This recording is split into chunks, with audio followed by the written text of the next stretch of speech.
नमस्कार आप सभी का भारत 24 के इस कॉन्क्लेव में आप का बहुत बहुत स्वागत है। और इस वक्त मंच पर हमारे साथ चिराग पासवान जी मौजूद हैं।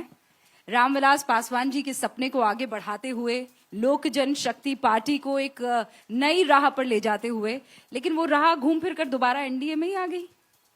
चिराग जी, वो राह एनडीए के साथ ही थी। उस राह से थोड़ा सा डाइवर्ट होने का कारण भी एक ही व्यक्ति थे और वही कारण बने वापस उस राह पर आने का। मैं बात कर रहा हूं मेरे प्रदेश के मुख्यमंत्री आदरणीय नीतीश कुमार जी की। रुबिका जी, मैं थोड़ा सा आपको कुछ साल पहले लेकर जाऊंगा, ये पूरा सिचुएशन क्लियर हो जाएगा। मेरे नेता, मेरे पिता आदरणीय रामविलास पासवान जी कभी भी मुख्यमंत्री नीतीश कुमार जी के साथ काम करने में सहज वो कभी भी नहीं थे। उनका भी मानना था कि ये जात पात धर्म मजहब की ये राजनीति करने वालों में से हैं। बिहार को लेकर इन मुख्यमंत्री का कोई विजन नहीं है। दूसरी पार्टियों को तोड़ना, 2005 में भी हमारे विधायकों को मुख्यमंत्री जी ने तोड़ने का काम किया और रह रहकर मेरे नेता के कद को हमेशा छोटा करने का प्रयास मुख्यमंत्री जी करते रहे। इसीलिए 2014 में तब तक हम लोगों ने एनडीए के गठबंधन में ना गए, ना सोचा जाने के बारे में, जब तक मुख्यमंत्री जी उस गठबंधन का हिस्सा थे। 13 में जब वो गठबंधन से अलग हुए, उसके बाद मेरे नेता ने यह निर्णय लिया कि हम लोग एनडीए गठबंधन का हिस्सा बनेंगे। नीतीश बाबू के लिए आपकी इतनी नापसंदगी क्यों है? आपके शब्दों में, आपकी सोच में, आप उन्हें इतना, ये नापसंदगी है या नफरत है उनसे? नहीं, नफरत बहुत ज्यादा स्ट्रांग है। नापसंदगी, आपने शब्द सही इस्तेमाल किया। मैं नहीं पसंद करता उनको। आप नीतीश बाबू को नहीं पसंद करते? मैं नहीं करता, बिहारी नहीं करते। और क्यों कोई पसंद करे भाई? एक नेता, मैं उनके व्यक्तित्व पे नहीं जा रहा, मैं उनके इंडिविजुअलिटी पे नहीं जा रहा। आप कह रहे हैं पर्सनल अटैक नहीं, पॉलिटिकल अटैक। पॉलिटिकल। हाँ। और कोई भी बिहारी जिसको भी बिहार के विकास से मतलब होगा रुबिका जी, वो मेरे मुख्यमंत्री को क्यों पसंद करेगा? इन 18 सालों में 5 कोई ऐसे काम मेरे मुख्यमंत्री बता देना जो उन्होंने बिहार के विकास के लिए किए। यही कारण था कि 2020 के चुनाव में तीसरे नंबर की पार्टी बने।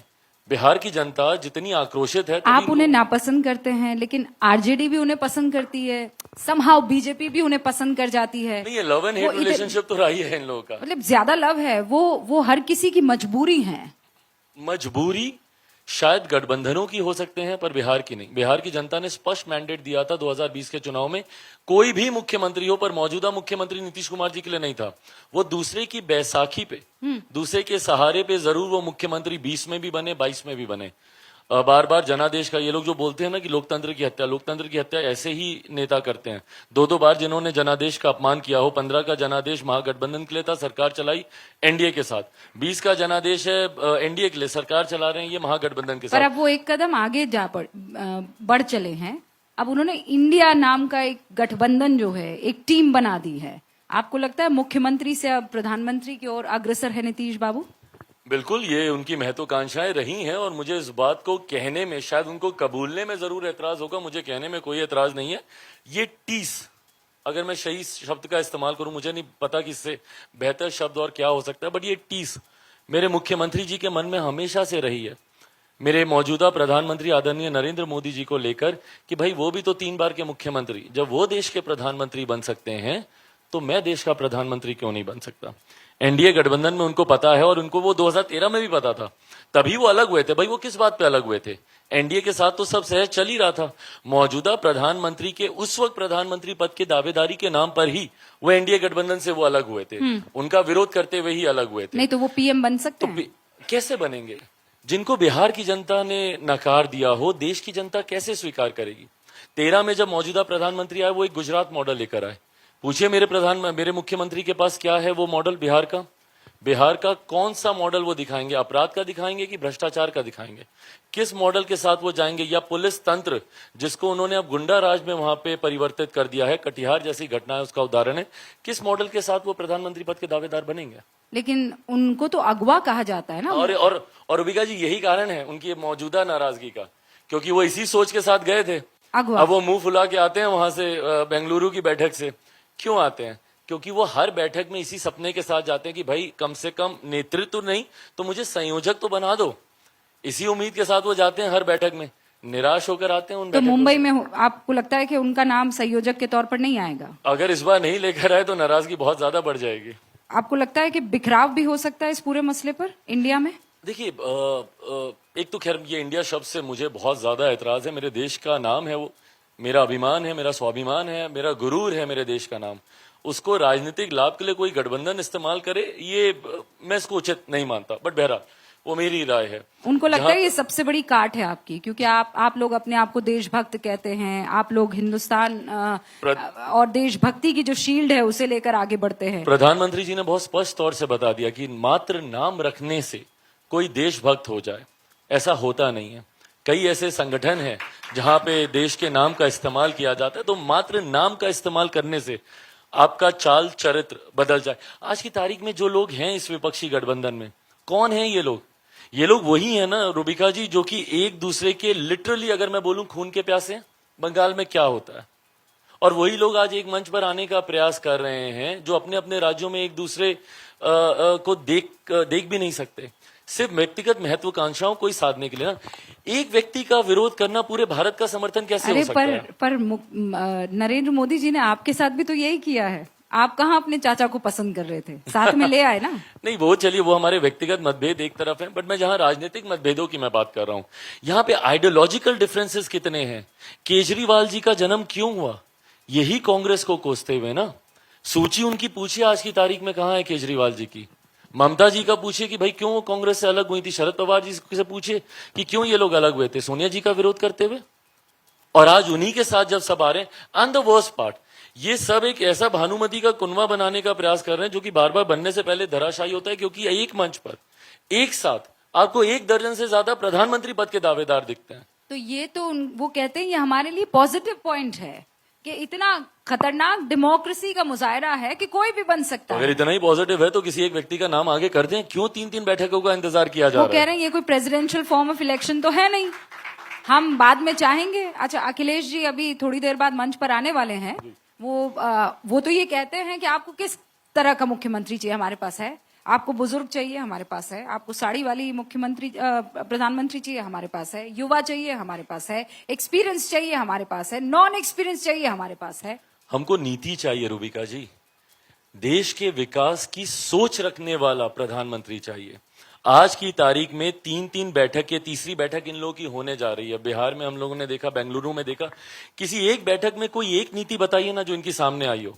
आप मौजूदा सरकार की नीतियों पे आप डिबेट कर सकते हैं, प्रधानमंत्री जी की सोच पे आप डिबेट कर सकते हैं, बट इनकी तो सोच भी सामने नहीं है जिसपे कोई डिबेट करे।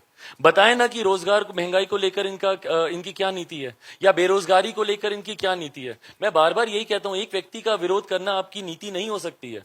आपको बताना होगा, अगर आप तथाकथित अगर आप इसको इंडिया भी बोलते हैं तो इंडिया या इंडियंस के लिए आपका विजन क्या है। अभी नो कॉन्फिडेंस मोशन, आप जानते हैं, जब हम चर्चा कर रहे हैं पार्लियामेंट में इस बात को लेकर, अब डेट तक मुकर्रर हो जाएगी।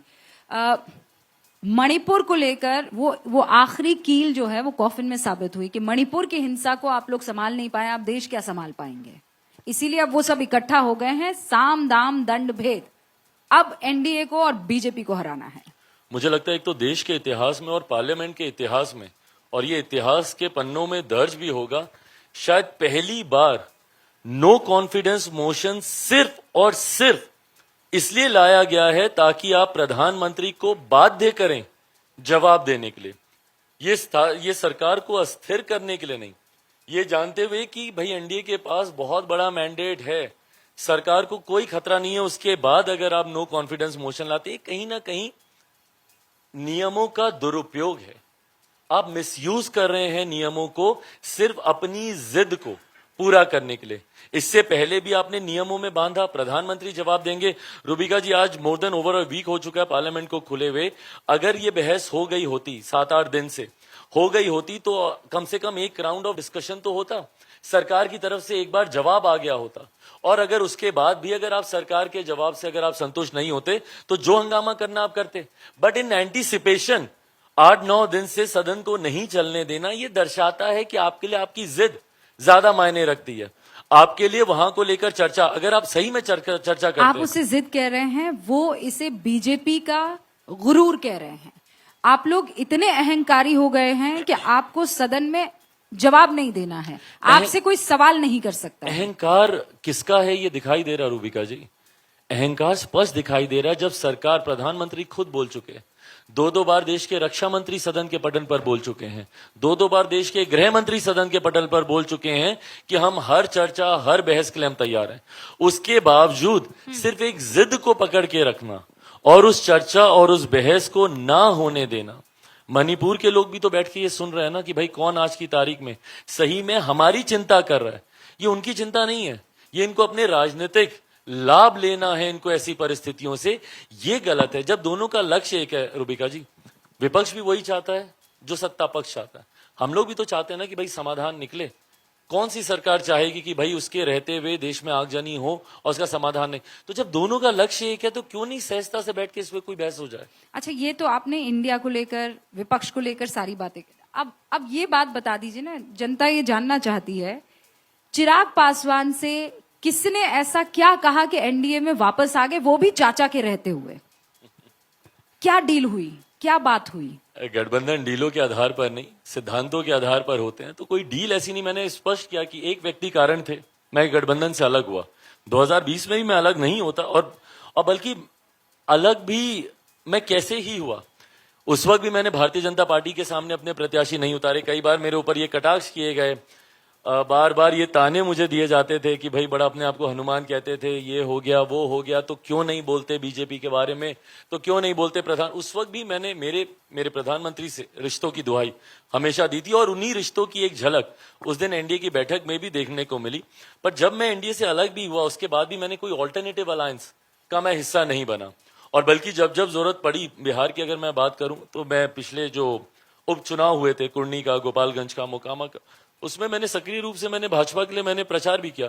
तो जो एक व्यक्ति कारण थे, जब तक वो इस गठबंधन में रहे, मैं कभी वापस हम लोगों ने आने का नहीं सोचा। उनके अलग होने के बाद लेकिन चाचा के रहते, मतलब पार्टी दो फाड़ हो गई, वापस आ गए, ऐसा कभी नहीं हुआ। मुझे लगता है ये ऐतिहासिक था। ये कैसे हो पाया? नहीं, so this shows very clearly ना कि वो, मतलब I am very indifferent to him, he doesn't really matter to मी।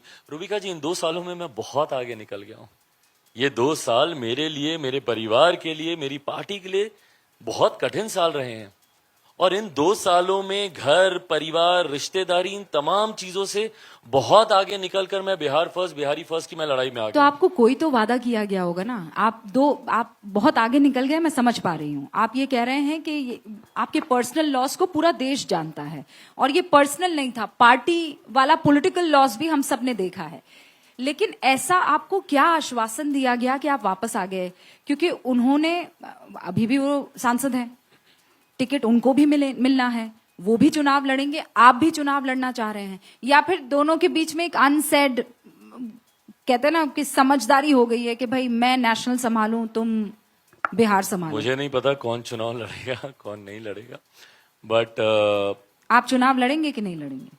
मैं तो जरूर लड़ूंगा, लोकसभा का। मुझे बाकी दलों का नहीं पता कि बाकी घटक दलों की क्या बातचीत हुई या नहीं हुई है, but definitely yes, coming back in an alliance is a big decision. ये एक बहुत बड़ा महत्वपूर्ण फैसला है मेरे पार्टी के भविष्य को लेकर। तो इस फैसले को हल्के में नहीं लिया जा सकता। I had rounds of meeting मेरी भारतीय जनता पार्टी के शीर्ष नेतृत्व से लगातार, और कई विषयों पर, और मेरी डेफिनेटली कई चिंताएं थी जिनको कई बार कंडीशंस, शर्तों का नाम दिया गया। चिंता कह रहे हैं, उसे मैं डील कह रही हूँ। हाँ, मेरी चिंताएं थी वो। हाँ। और उन चिंताओं को मैंने बहुत सहजता से शीर्ष नेतृत्व भारतीय जनता पार्टी उनके समक्ष मैंने रखा, और उसमें हर चिंता को सम्मान मिला, और उसके बाद ही हम लोग आगे बढ़े। हाजीपुर की टिकट किसे मिलेगी? रूबिका जी, मैं बहुत गलत करूंगा गठबंधन के साथ कि अगर गठबंधन के भीतर की बातचीत को मैं समय से पहले सार्वजनिक करूं। मुझे लगता है मैं गठबंधन धर्म की मर्यादा को तोड़ूंगा। समय से पहले आप मत कीजिए सार्वजनिक, लेकिन समय से पहले ये वादा कर लीजिए कि सबसे पहले आप भारत 24 को बताएंगे जब भी समय आएगा। आपको जरूर सबसे पहले पता चलेगा, ये मैं जरूर कहता हूं। लेकिन आप और प्रधानमंत्री नरेंद्र मोदी की जो मुलाकात थी, वो देश में उस वक्त चर्चा का विषय थी। भाई बहुत सारे घटक दल वहां पर मौजूद थे, बहुत सारे पार्टियों के अलग अलग अध्यक्ष वहां पर मौजूद थे। आपसे उनका अलग ही स्नेह देखने को मिला था, क्या वजह थी?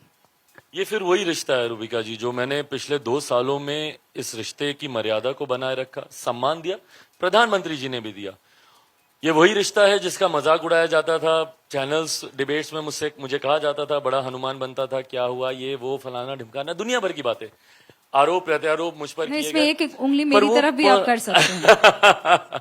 No you were very nice, but कई ऐसे थे जिन्होंने बहुत इन बातों को लेकर मजाक उड़ाया गया। बट बहरहाल ये मेरा वही रिश्ता मेरे प्रधानमंत्री के साथ रहा है जो कि राजनीतिक रिश्तों से कई ज्यादा ऊपर उठकर है। मेरे प्रधानमंत्री मेरे साथ तब खड़े रहे जब मेरे पिता अस्पताल में थे। मेरे जीवन, मेरे परिवार के लिए सबसे कठिन समय था। उस वक्त एक परिवार के सदस्य की तरह imagine the prime minister of the country is calling you directly on your mobile phone. दिन में 2-2 बार वो सीधा आपको फोन करते थे, किसी के माध्यम से नहीं, फोन की दूसरी तरफ वो खुद होते थे। ये तमाम बातें मेरे लिए बहुत ज्यादा मायने रखती थी और मैं बहुत नाशुक्रा होता कि मैं चुनाव के लिए सीधा उनका विरोध करने लग जाता, क्योंकि रूबिका जी अगर आप टाइमिंग देखेंगे ना, सारी चीजें एक ही समय पर हुई। 1 अक्टूबर से लेकर 10 अक्टूबर 2020 के बीच में सब हो गया। मैं गठबंधन से अलग हुआ, चुनाव पहले चरण का नॉमिनेशन शुरू हो गया और 8 अक्टूबर को मेरे पिता का निधन हुआ। ये सारी चीजें एक साथ हुई। तो ऐसे में उस वक्त मैं सीधा प्रधानमंत्री का विरोध करूं, ये मेरे संस्कारों में नहीं था और मैंने नहीं किया। मैंने उस रिश्ते का मैंने सम्मान दिया और वही जैसा मैंने कहा कि बस उस रिश्ते की एक छोटी सी खूबसूरत झलक उस दिन उन तस्वीरों में देखने को मिली। अब आगे क्या रास्ता है? क्या बिहार के चेहरे के रूप में आप अपने आप को देखते हैं या नेशनल पॉलिटिक्स में? नहीं, डेफिनेटली मेरा राजनीति में, सक्रिय राजनीति में आने का कारण ही बिहार रहा है। दिल्ली में पला बड़ा हूं, बंबई में मैंने बहुत करीबी से देखा है किस तरीके से बिहारियों को अपमानित किया जाता है, उन पर लाठियां चलाई जाती हैं, बिहारी शब्द तक को वहां पे गाली बना दिया गया है। उसी वक्त मैंने ये फैसला लिया था कि वापस अपने राज्य जाऊंगा और अपने प्रदेश के विकास के लिए कार्य करूंगा। सो डेफिनेटली मेरी priority is my state politics पे ज्यादा ध्यान केंद्रित करूंगा। और बिहार की जनता आपको कैसा सपोर्ट कर रही है? आपके खूब सारे हम जो रैलियां हैं वो देखते हैं, आप बहुत सारी यात्राएं भी कर रहे हैं। एक यात्रा राहुल गांधी भी कर रहे हैं, उस पर मैं आऊंगी, लेकिन आपकी यात्रा पर बिहार के लोगों का मुझे क्या लगता है कहना? अगर इन 2 सालों में तमाम विपरीत परिस्थितियों के और तमाम उन लोगों की चाहतों के जिन्होंने चिराग पासवान को समाप्त करने के लिए साम दाम दंड भेद सब इस्तेमाल कर लिया, मेरा घर परिवार, मेरी पार्टी, सब कुछ मुझसे इन 2 सालों में छीन के ये उम्मीद रखी कि चिराग पासवान समाप्त है।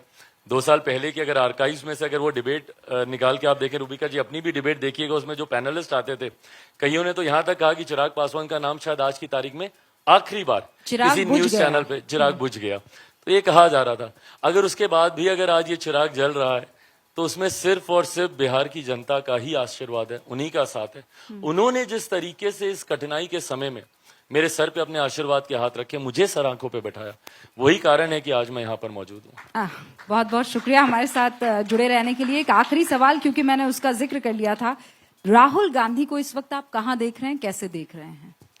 देखिए, वो अपनी तरफ से प्रयास कर रहे हैं, ये श्रेय जरूर मैं उनको दूंगा। उन्होंने जिस तरीके से भारत की यात्रा की, from down south to up north की, बट मैं बार बार मैं यही कहता हूं कि सिर्फ यात्रा करने से नहीं, मैं भी बिहार में जैसा कहा आपने आशीर्वाद यात्रा मैंने की, बट जब तक आपके पास वो विजन नहीं हो, मैं आज बिहार में बिहार फर्स्ट, बिहारी फर्स्ट की बात करता हूँ। तो वो मोहब्बत की दुकान खोल रहे हैं। हाँ? वो मोहब्बत की दुकान खोल रहे हैं। ऐसा नहीं होता ना मोहब्बत की, ये ठीक है, ये कहने के लिए सारी बातें सुनने के लिए बहुत खूबसूरत लगती हैं, but eventually we need to know your vision, we need to know कि भाई अगर कल को अगर आप नेतृत्व करते हैं तो आप देश को कैसे आगे लेकर जाना चाहेंगे, और वो विजन का पूरी तरीके से अभाव है विपक्ष के पास। और वही विजन ऑफ न्यू इंडिया का हम यहाँ जिक्र कर रहे हैं। चिराग जी बहुत बहुत शुक्रिया हमारे साथ जुड़े रहने के लिए। Thank you Rubika ji.